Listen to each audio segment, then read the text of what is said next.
नमस्कार दोस्तों।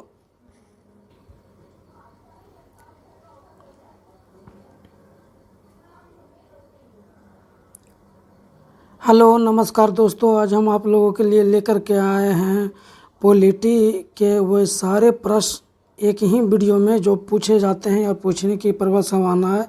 इससे बाहर एक भी प्रश्न नहीं जाएगा। संपूर्ण पॉलिटी का, संपूर्ण भारतीय संविधान का यह निचोड़ है।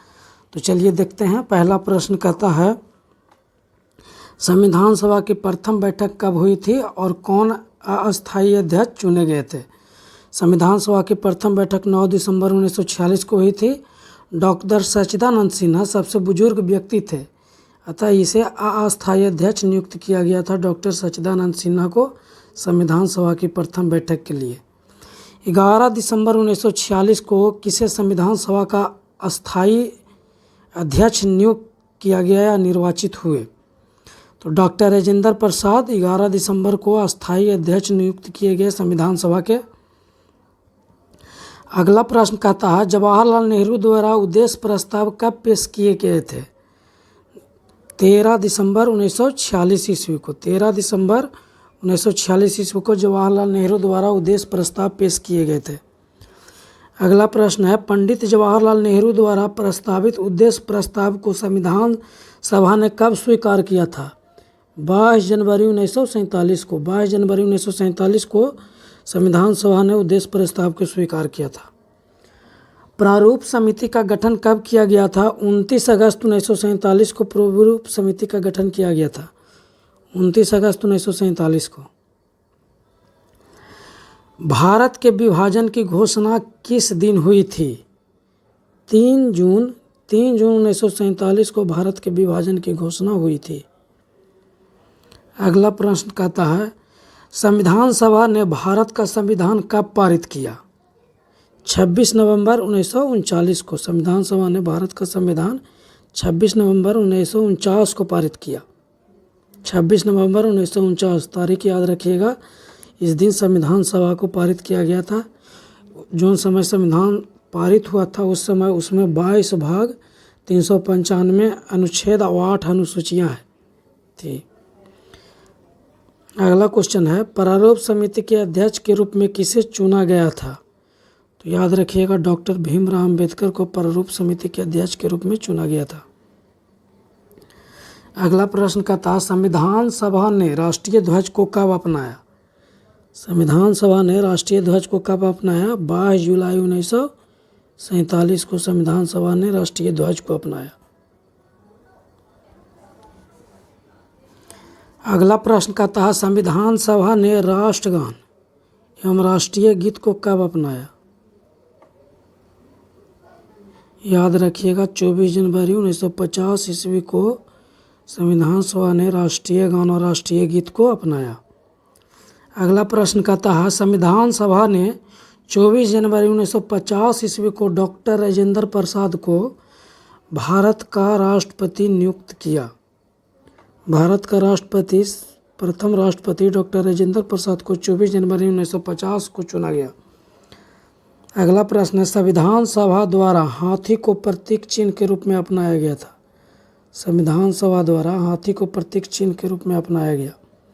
संविधान सभा की अंतिम बैठक 24 जनवरी 1950 को हुई थी। इसी दिन डॉक्टर राजेंद्र प्रसाद को भारत का राष्ट्रपति चुना गया था। डॉक्टर राजेंद्र प्रसाद को भारत का राष्ट्रपति 24 जनवरी 1950 को चुना गया था। यह संविधान सभा की अंतिम बैठक थी। भारत का संविधान कब लागू हुआ? 26 नवंबर 1950 ईस्वी को भारत का संविधान लागू हुआ। 26 नवंबर 1950 ईस्वी को भारत का संविधान लागू हुआ। अगला प्रश्न का था, कैबिनेट मिशन के सदस्य sir Stafford Cripps, lord Pethick Lawrence और ए.बी. अलेक्जेंडर थे। कैबिनेट मिशन के सदस्य Stafford Cripps, lord Pethick Lawrence एवं ए.बी. अलेक्जेंडर थे। अगला प्रश्न का था, अगला प्रश्न, हैदराबाद एक ऐसी देशी रियासत थी जिसके प्रतिनिधि संविधान सभा में सम्मिलित नहीं हुए थे। हैदराबाद के प्रतिनिधि संविधान सभा में सम्मिलित नहीं हुए थे।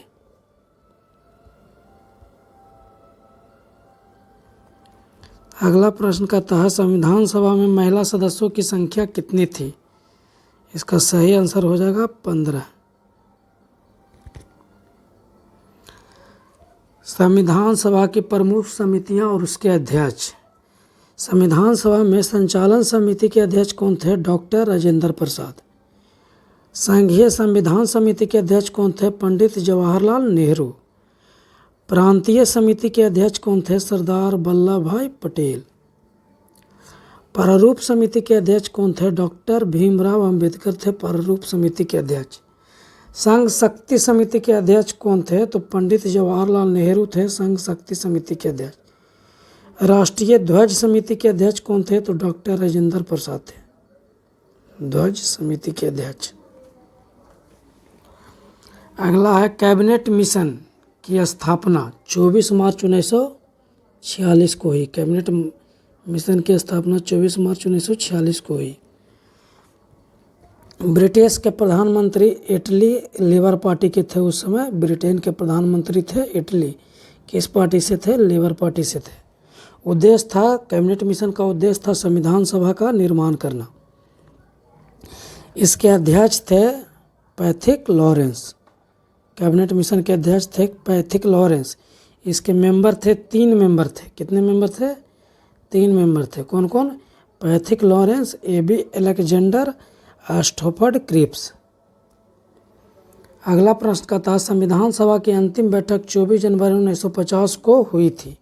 उसी दिन संविधान सभा द्वारा डॉक्टर राजेंद्र प्रसाद को भारत का प्रथम राष्ट्रपति चुना गया था। अगला क्वेश्चन है संविधान सभा में डॉक्टर भीमराव अंबेडकर का पहली बार निर्वाचन बंगाल से हुआ था तथा जब देश का विभाजन हो गया 3 जून 1947 को देश विभाजन की घोषणा हुआ था। उसके बाद जब देश का विभाजन हो गया तब उनका निर्वाचन जो हुआ था वो बम्बई से हुआ था।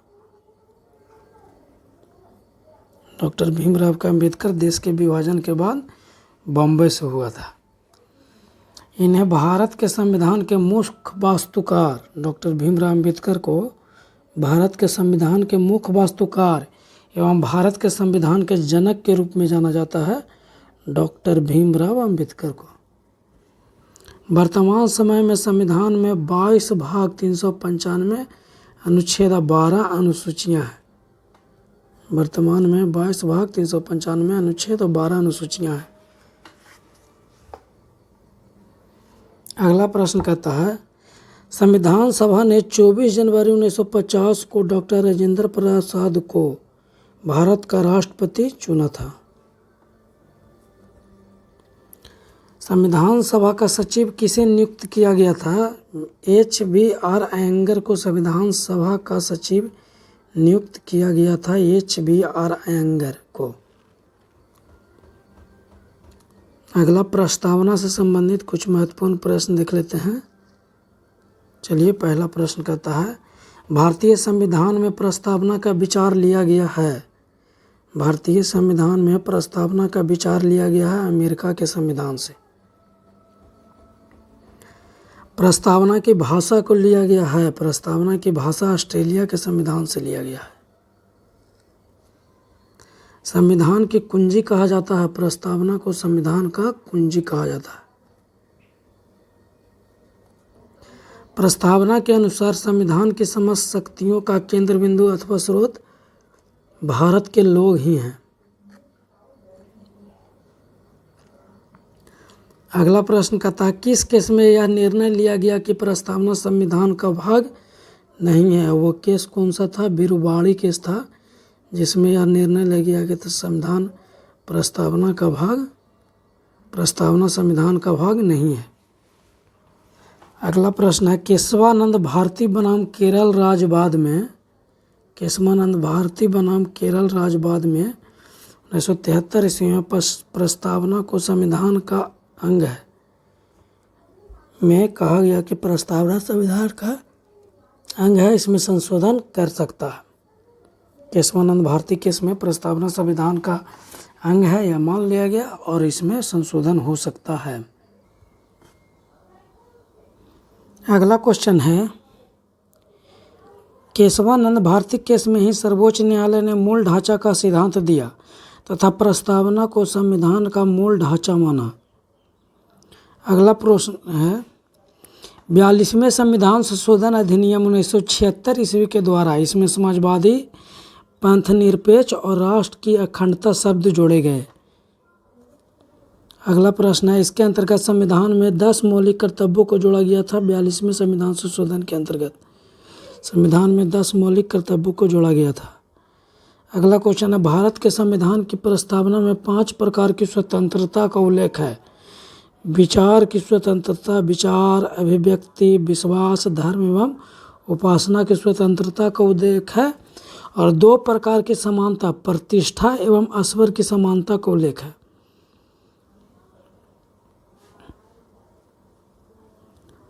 अगला क्वेश्चन है भारत के संविधान की प्रस्तावना में 3 प्रकार के न्याय, सामाजिक न्याय, आर्थिक न्याय और राजनीतिक न्याय का उल्लेख है।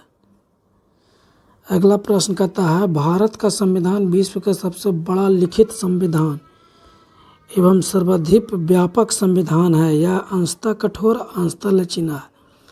पूछेगा भारत का संविधान कैसा है, तो अंशतः कठोर और अंशतः लचीला है भारत का संविधान। भारत का संविधान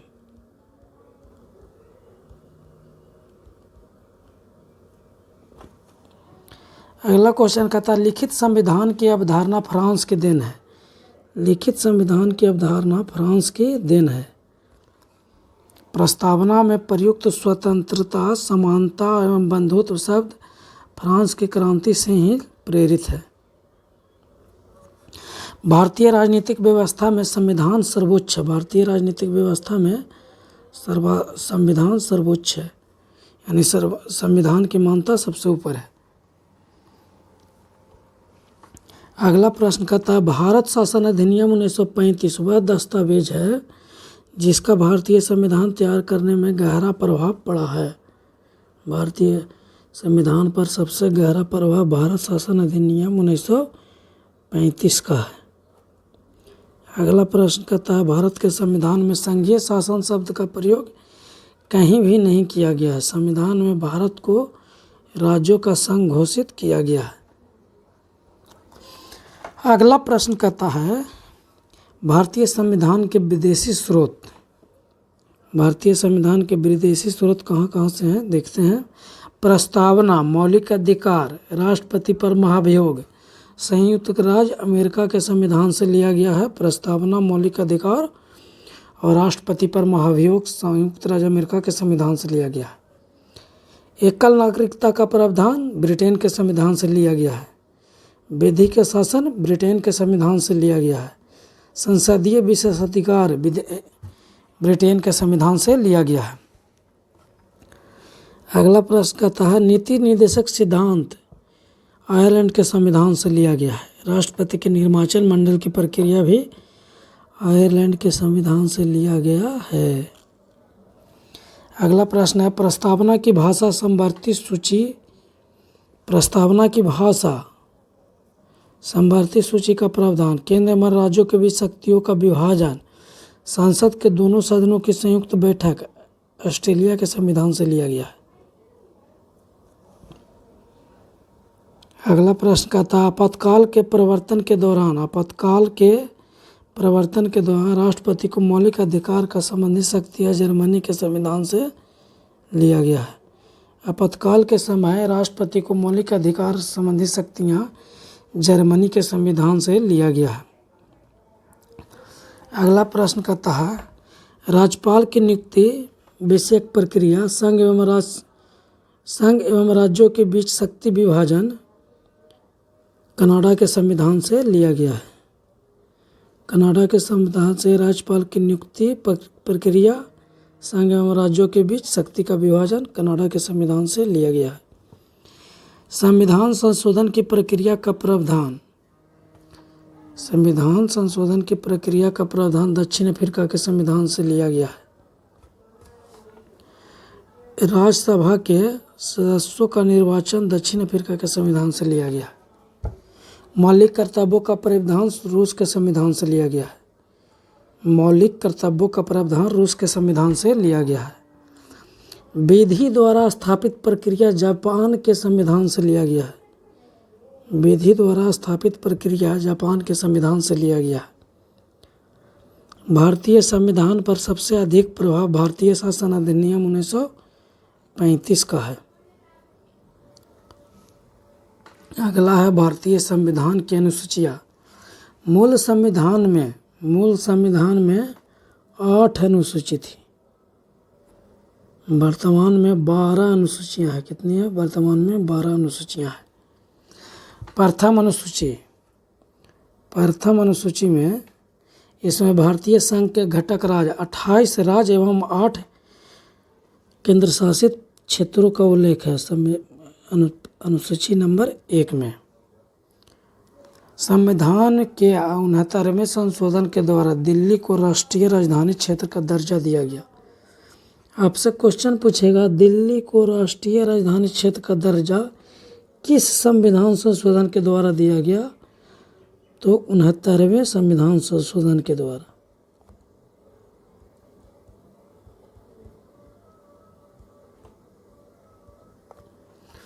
अगला है द्वितीय अनुसूची। दूसरा अनुसूची में भारतीय राज्य व्यवस्था के विभिन्न पदाधिकारियों को प्राप्त होने वाले वेतन, भत्ते और पेंशन आदि का उल्लेख है। सिंपल सा बात है, वेतन और भत्ते और पेंशन का उल्लेख द्वितीय अनुसूची में है। तृतीय अनुसूची में शपथ संबंधी उल्लेख है। शपथ का उल्लेख तृतीय अनुसूची में है। चौथी अनुसूची में राज्य एवं संघीय क्षेत्रों की राज्यसभा में प्रतिनिधि सीटों का विवरण चौथी अनुसूची में है। पांचवी अनुसूची में इसमें विभिन्न अनुसूचित क्षेत्रों और अनुसूचित जनजाति के प्रशासन और नियंत्रण के बारे में उल्लेख है। पांचवी अनुसूची में अनुसूचित क्षेत्रों और अनुसूचित जनजाति के प्रशासन और नियंत्रण के बारे में मुख्य उल्लेख है।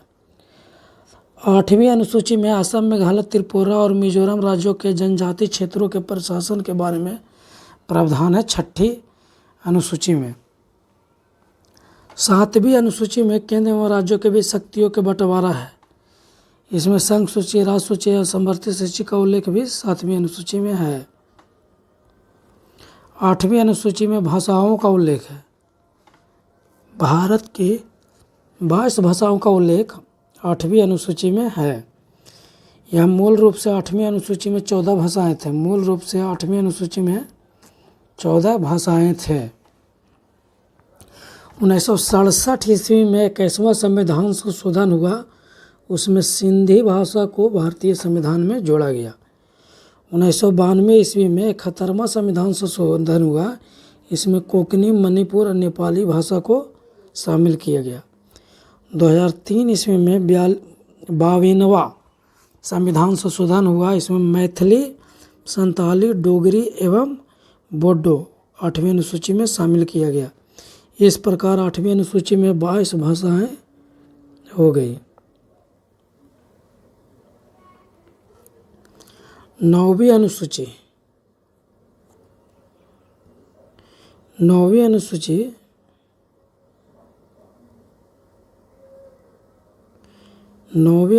में संविधान में यह अनुसूची प्रथम संविधान संशोधन अधिनियम 1951 के द्वारा जोड़ा गया। 9वीं अनुसूची को प्रथम संविधान संशोधन अधिनियम 1951 के द्वारा जोड़ा गया।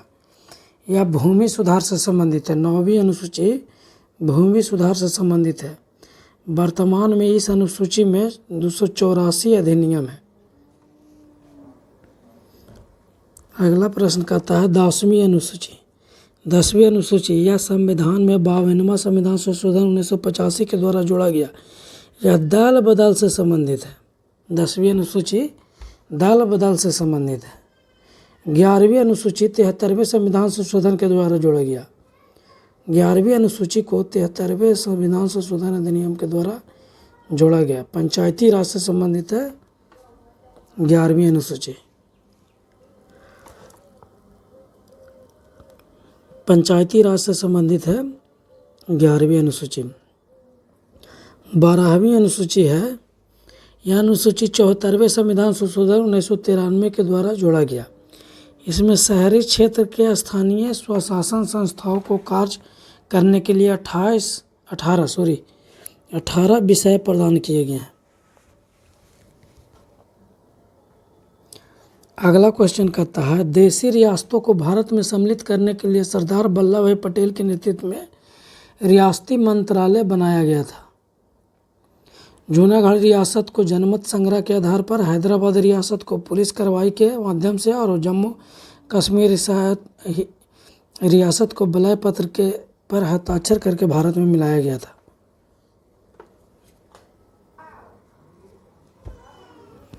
अगला क्वेश्चन है, 1 अक्टूबर 1953 को आंध्र प्रदेश राज्य का गठन हुआ। यह स्वतंत्र भारत में भाषा के आधार पर गठित होने वाला पहला राज्य था। उस समय आंध्र प्रदेश की राजधानी कुर्नूल थी। अगला क्वेश्चन है, राज्य पुनर्गठन आयोग के अध्यक्ष फजल अली थे। राज्य पुनर्गठन आयोग के अध्यक्ष फजल अली थे। पॉलिटी में जितने भी अनुच्छेद है उसमें से हम इम्पोर्टेंट लमसम सारे अनुच्छेद को ले लिए हैं। तो चलिए देखते हैं, इसको बढ़िया से अच्छे से याद कर लीजिएगा। संविधान में 22 भाग 395 अनुच्छेद और 12 अनुसूची है। भाग 1 में अनुच्छेद 1 से 4 तक है। इसमें राज्य एवं यूटी केंद्र शासित प्रदेश का उल्लेख है। अनुच्छेद 1 कहता है भारत राज्यों का संघ है। अनुच्छेद 2 में भारत के नए राज्यों का प्रवेश या स्थापना का उल्लेख है अनुच्छेद 2 में। अनुच्छेद 3 राज्यों के क्षेत्रों, सीमाओं या नामों में परिवर्तन संसद कर सकती है। अनुच्छेद 3 में लिखा हुआ है।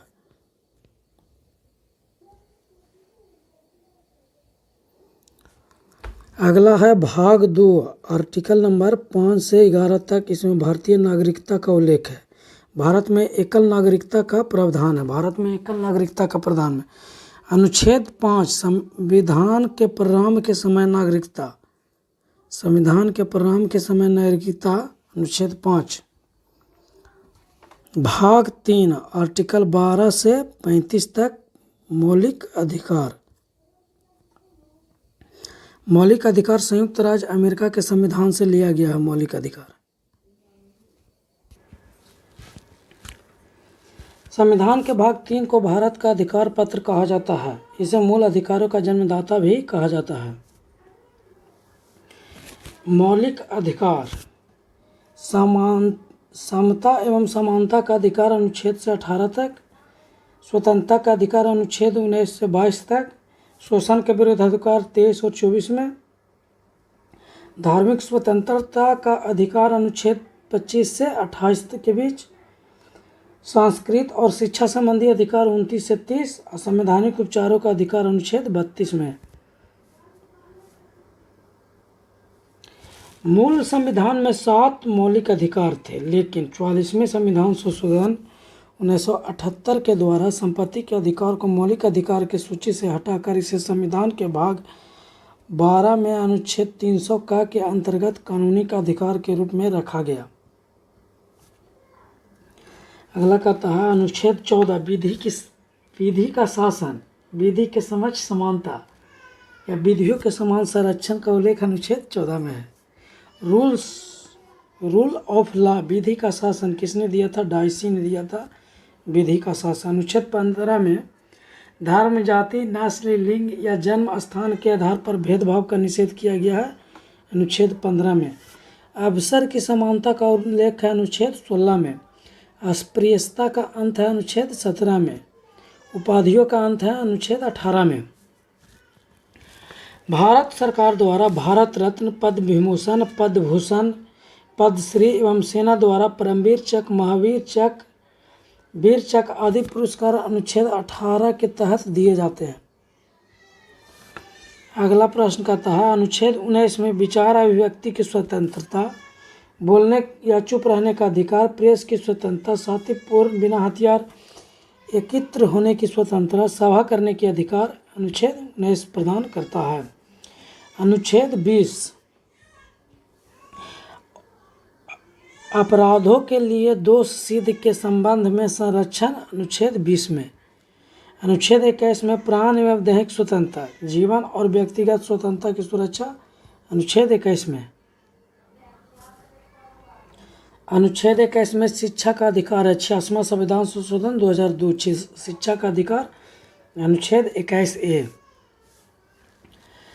या 6 से 14 वर्ष के आयु के समस्त बच्चों को निःशुल्क तथा अनिवार्य शिक्षा उपलब्ध कराता है।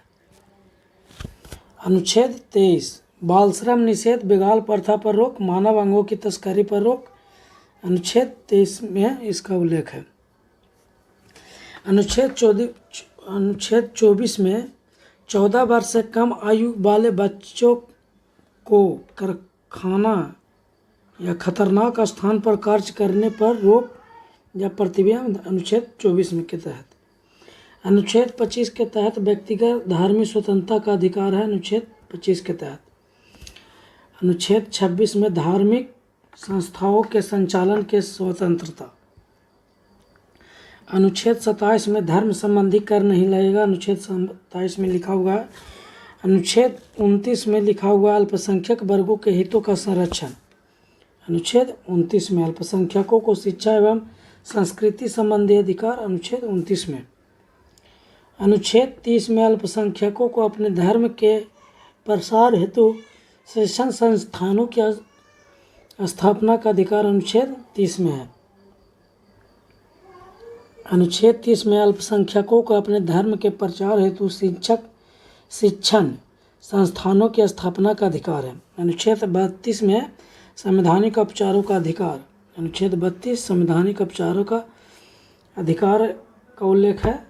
डॉक्टर भीमराव अंबेडकर ने इसे संविधान की आत्मा कहा है। मौलिक अधिकार के उल्लंघन पर आप सुप्रीम कोर्ट जा सकते हैं।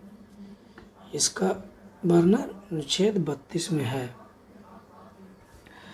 अनुच्छेद 32 के तहत आर्टिकल नंबर 32 के तहत संविधान जो है सर्वोच्च न्यायालय 5 प्रकार के समादेश यानी रिट जारी करता है।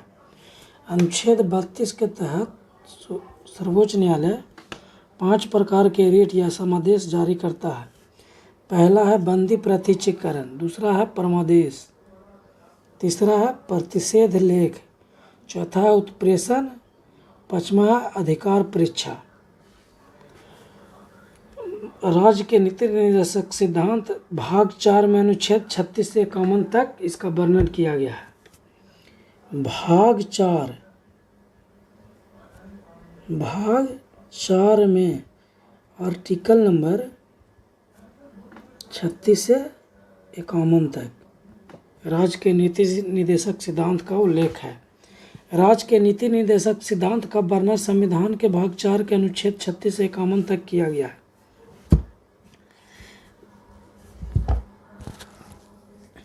नीति निर्देशक सिद्धांत यह आयरलैंड के संविधान से लिया गया है। इसे लागू करने के लिए न्यायालय नहीं जा सकता है।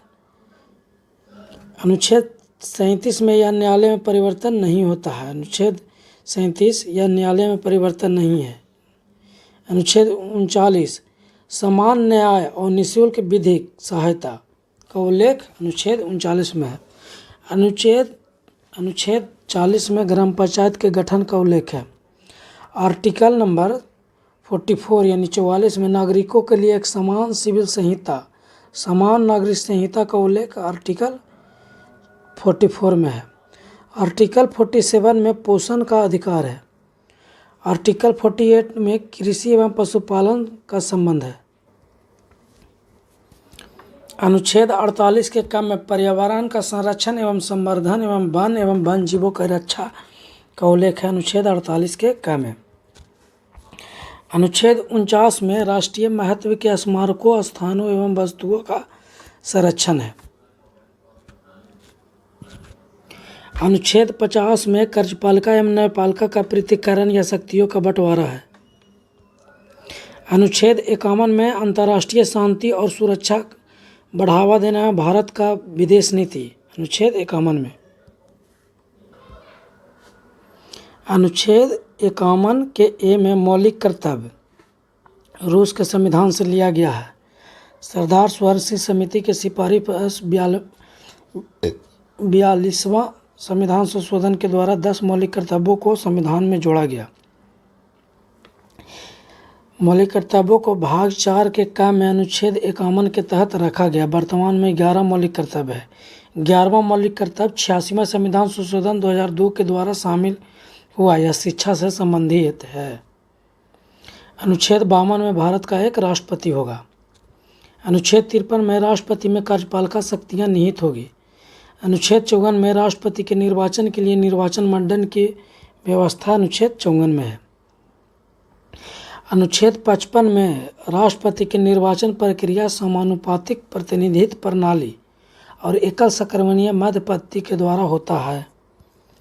अनुच्छेद 56 में राष्ट्रपति का कार्यकाल 5 वर्ष का होगा। अनुच्छेद 56 में राष्ट्रपति का कार्यकाल 5 वर्ष का होगा।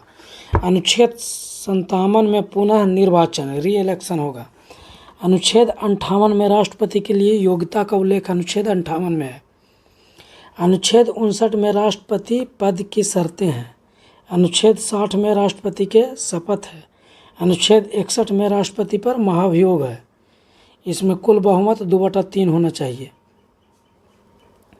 अनुच्छेद 63 में एक उपराष्ट्रपति होगा। इसका उल्लेख अनुच्छेद 63 में है। संविधान में उपराष्ट्रपति से संबंधित प्रावधान अमेरिका के संविधान से ग्रहण किए गए हैं।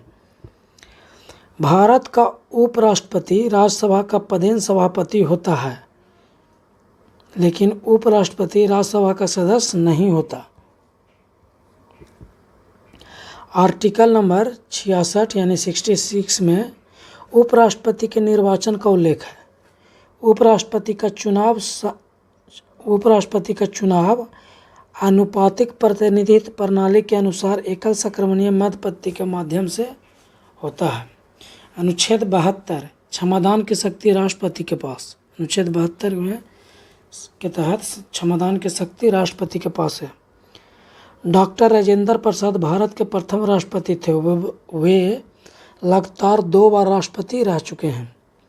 डॉक्टर एस राधाकृष्णन 2 बार उपराष्ट्रपति तथा 1 बार राष्ट्रपति रहे हैं। Doctor S Radhakrishnan. केवल नीलम सचिब्बा रेड्डी ऐसे राष्ट्रपति हुए जो 1 बार चुनाव में हार गए, फिर बाद में निर्विरोध राष्ट्रपति निर्वाचित हुए।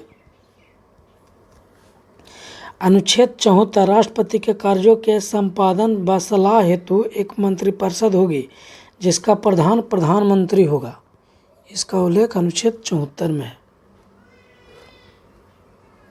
अनुच्छेद 75 प्रधानमंत्री की नियुक्ति राष्ट्रपति करेगा। प्रधानमंत्री की नियुक्ति राष्ट्रपति करेगा और अन्य मंत्रियों की नियुक्ति राष्ट्रपति प्रधानमंत्री की सलाह पर करेगा। यह अनुच्छेद 75 में कहा गया है।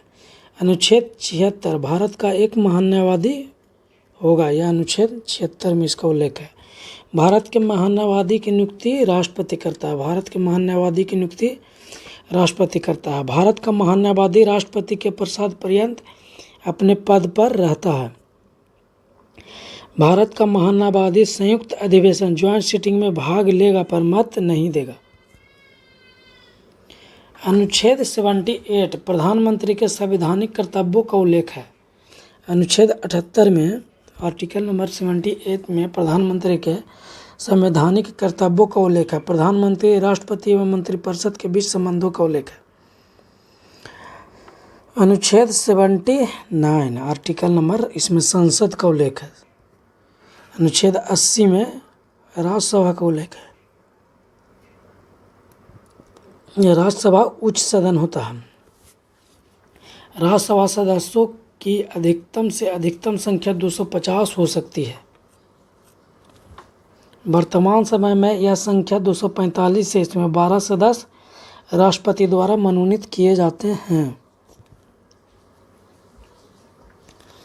राज्यसभा एक अस्थायी सदन है जो कभी भी भंग नहीं होगा।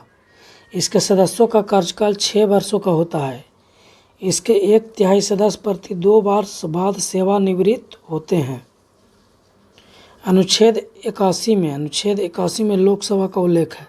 संसद का प्रथम या निम्न सदन लोकसभा कहलाता है। लोकसभा के सदस्यों की अधिकतम संख्या 550 हो सकती है।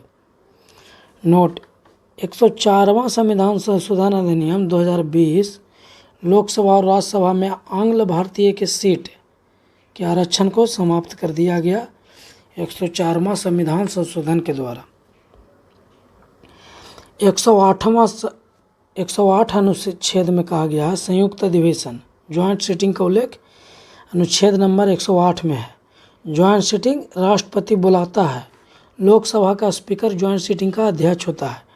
ज्वाइंट सिटिंग 3 बार अभी तक हो चुका है। संयुक्त बैठक समान विधेयक पर होगा, लेकिन संयुक्त बैठक समान विधेयक पर होगा। धन विधेयक संविधान संशोधन या बजट पर ज्वाइंट सिटिंग नहीं होता है। अनुच्छेद 10 धन विधेयक को परिभाषित किया गया है अनुच्छेद 10 में। अनुच्छेद 10 में धन विधेयक को प्रभावित किया गया। धन विधेयक कोई विधेयक धन विधेयक है या नहीं, यह निर्णय लोकसभा का स्पीकर करेगा।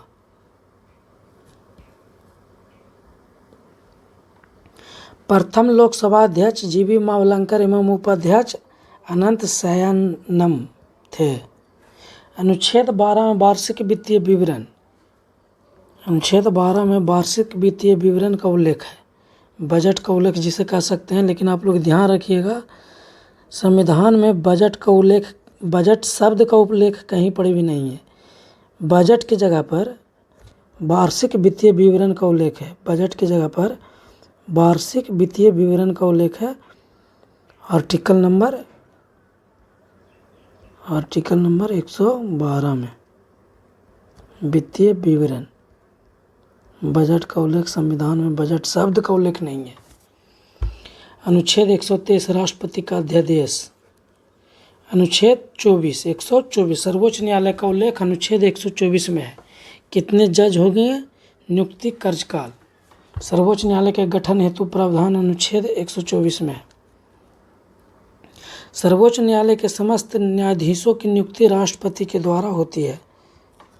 सर्वोच्च न्यायालय के न्यायाधीशों को पद एवं गोपनीयता की शपथ राष्ट्रपति दिलाता है।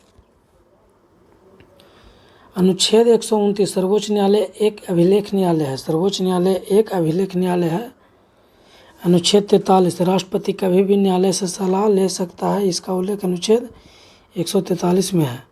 अनुच्छेद 148 नियंत्रण एवं महालेखा परीक्षक को नियुक्ति राष्ट्रपति करेगा। नियंत्रक एवं महालेखा परीक्षक की नियुक्ति राष्ट्रपति करेगा, इसका उल्लेख अनुच्छेद 148 में है। अनुच्छेद 153 राज्यपाल का उल्लेख है अनुच्छेद 153 में। प्रत्येक राज्य में के लिए एक राज्यपाल होगा, इसका उल्लेख अनुच्छेद 153 में है। अनुच्छेद 161 राज्यपाल की क्षमादान की शक्ति अनुच्छेद 161 में है। अनुच्छेद 164 मुख्यमंत्री का उल्लेख है। मुख्यमंत्री की नियुक्ति राज्यपाल करेगा। अनुच्छेद 165 एडवोकेट जनरल महाअधिवक्ता का उल्लेख अनुच्छेद 165 में है। राज्य का सबसे बड़ा वकील या राज्य का सर्वोच्च कानून अधिकारी होता है महाअधिवक्ता, एडवोकेट जनरल। महाअधिवक्ता की नियुक्ति राज्यपाल के द्वारा होती है। यह अपने पद पर राज्यपाल के प्रसाद पर्यंत रहता है। अनुच्छेद 167 मुख्यमंत्री के कर्तव्यों का परिभाषित किया गया है। अनुच्छेद 167 में मुख्यमंत्री के कार्यों का परिभाषित किया गया है।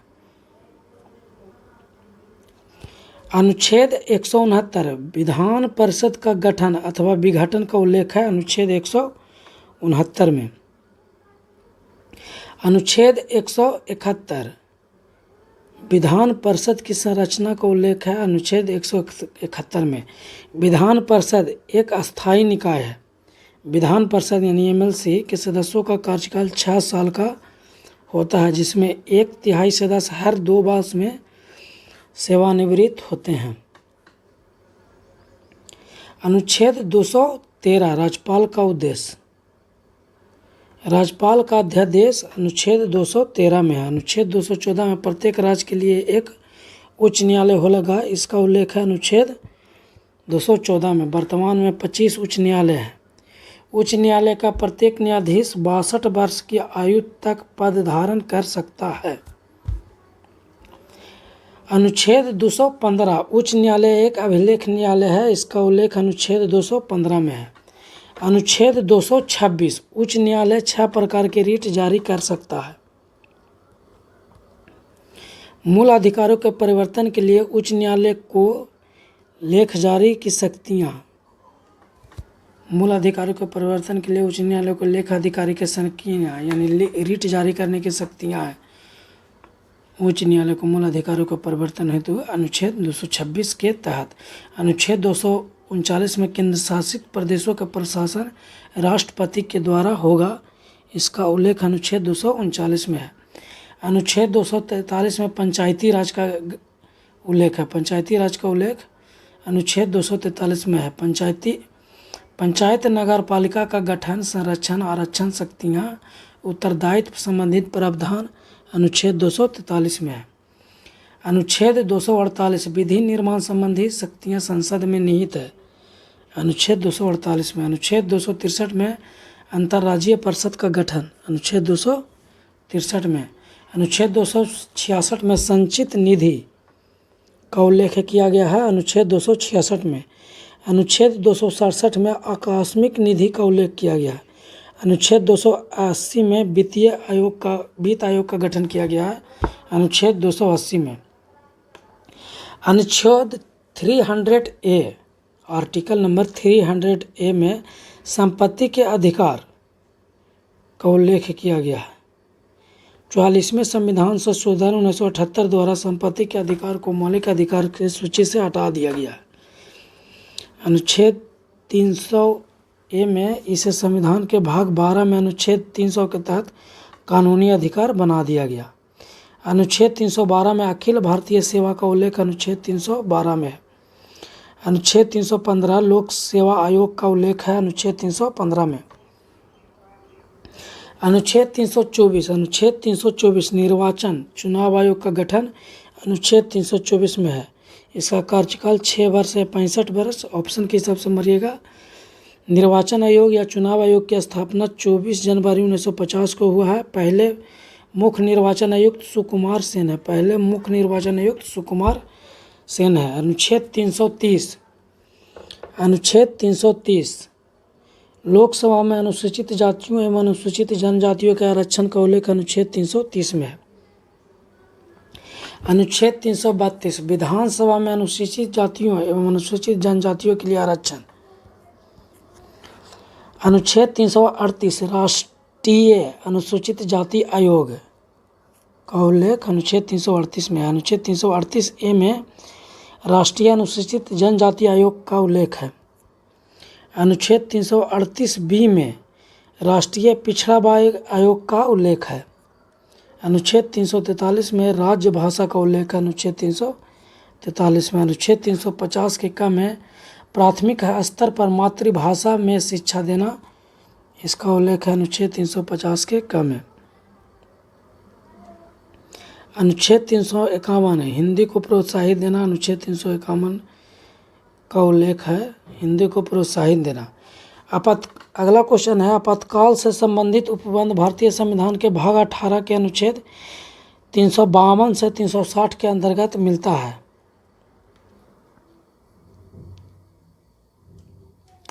352 में राष्ट्रीय आपात का उल्लेख है। युद्ध या ब्राह्मण या सशस्त्र विद्रोह के कारण लगाया गया आपात 3 बार हो चुका है, 1962 में, 1971 में, 1975 में। अनुच्छेद 356 राष्ट्रपति शासन का उल्लेख है, अनुच्छेद 356 में। अनुच्छेद 360 वित्तीय आपात का उल्लेख अनुच्छेद 360 में है। अभी तक एक भी बार नहीं लगा है, न्यूनतम अवधि 2 वर्ष का होता है। अनुच्छेद 368 संविधान संशोधन प्रक्रिया का उल्लेख, संविधान संशोधन प्रक्रिया का उल्लेख अनुच्छेद 368 में है। अनुच्छेद 370 जम्मू और कश्मीर से संबंधित प्रावधान अनुच्छेद 370 में है। Thank you for watching. Video अच्छा लगा हो तो लाइक कीजिएगा, सब्सक्राइब कीजिएगा और अपने दोस्तों के साथ शेयर कीजिएगा। Thank you.